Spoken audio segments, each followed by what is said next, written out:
Nah, di sini ada pengertian uji T. Terbagi 3 bagian. Yang pertama itu ada menguji perbedaan rata-rata.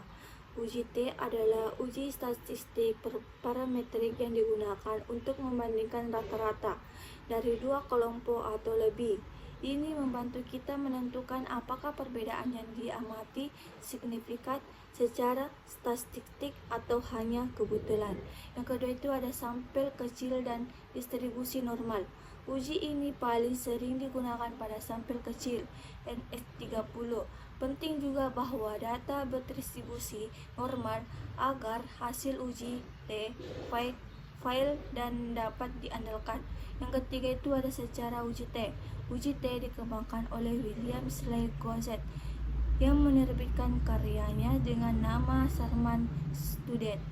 Penemuannya merevolusi cara ilmuwan menganalisis data dengan sampel terbatas. Nah, di sini ada kegunaan uji T. Ada 3 poin. Yang pertama itu ada menguji hipotesis penelitian.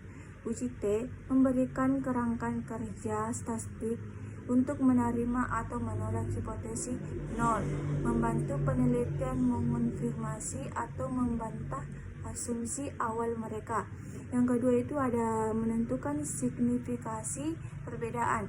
Uji ini memungkinkan kita untuk mengukur apakah perbedaan antara kelompok data cukup besar untuk dianggap signifikan, bukan hanya variasi acak.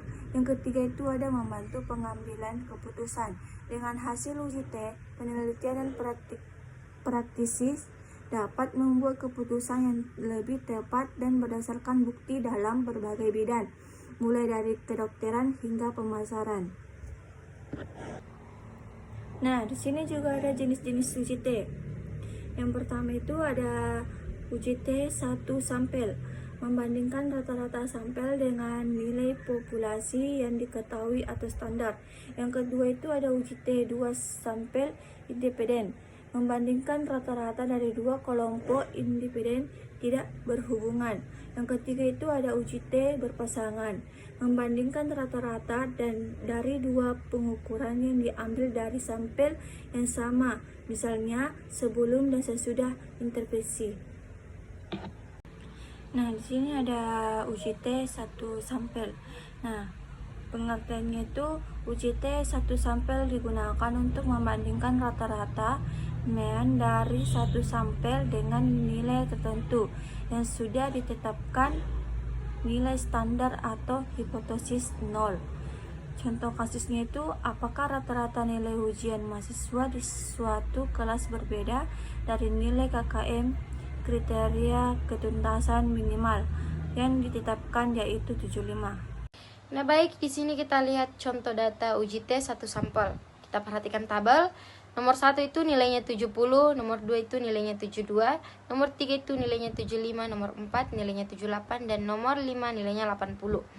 Nah, baik, pada nilai standar mu 0 itu nilainya sama dengan 75, dan nilai jumlah sampel N nilainya itu sama dengan 5. Baik, di sini ada perumusan hipotesis dan taraf signifikasikan, di mana hipotesis 0 atau H0 mu-nya sama dengan 75. Tidak ada perbedaan signifikasikan antara rata-rata nilai sampel mahasiswa dengan nilai standar 75. Ini adalah posisi yang ingin kita buktikan salah. Sedangkan hipotesis alternatif atau H1 mu-nya sama dengan 75. Terdapat perbedaan signifikasikan antara rata-rata nilai sampel mahasiswa dengan nilai standar 75. Di sini lagi ada taraf signifikasikan A, di mana A sama dengan 0,05 atau 5%.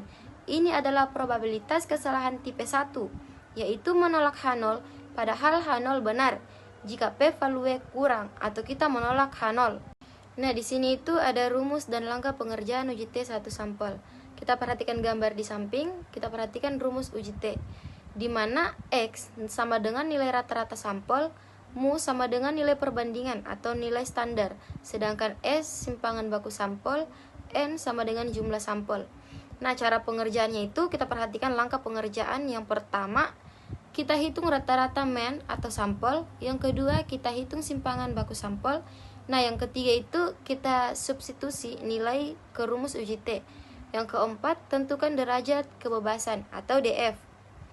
Nah, yang kelima, tentukan nilai T, tabel. Yang keenam, bandingkan T, hitung T, tabel.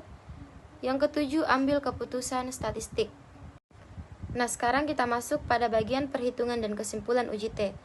Kita perhatikan di sini di bagian perhitungan, di mana langkah pertama itu hitung rata-rata men. Seperti yang ada pada contoh, kita perhatikan di sini 70 tambah 72 tambah 75 tambah 78 tambah 80 itu hasilnya 375. Nah, dari nilai 375 ini kita bagikan 5. Jadi hasilnya itu sama dengan 75. Langkah kedua, hitung simpangan baku S, di mana asumsi S telah dihitung, misalnya dari kalkulator statistik atau perangkat lunak. Langkah ketiga, substitusi ke rumus. Jika X nilainya itu sama dengan 5 dan mu nilainya sama dengan 75, maka T itu kita hitung nilainya sama dengan 0. Derajat kebebasan atau DF sama dengan N kurang 1 sama dengan 5 kurang 1 sama dengan 4. Nah, di sini juga ada nilai T, tabel DF, di mana DF sama dengan 4, A sama dengan 0,05, 2,227 dari tabel distribusi T. Nah, kita masuk di bagian kesimpulan. Di sini ada perbandingan. T hitung itu nilainya sama dengan 0, T tabel nilainya sama dengan 2,776.